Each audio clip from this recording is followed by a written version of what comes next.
నటరాజుకి నట భంగిమవో, కీర్తన తోంతన శంకరునికి సంకీర్తనవో.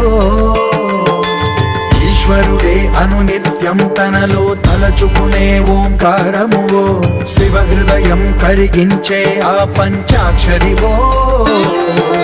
నీ మదిలో మహాదేవుడినే కొలువుంచగా కైలాసమువో, అతని పాదము చందన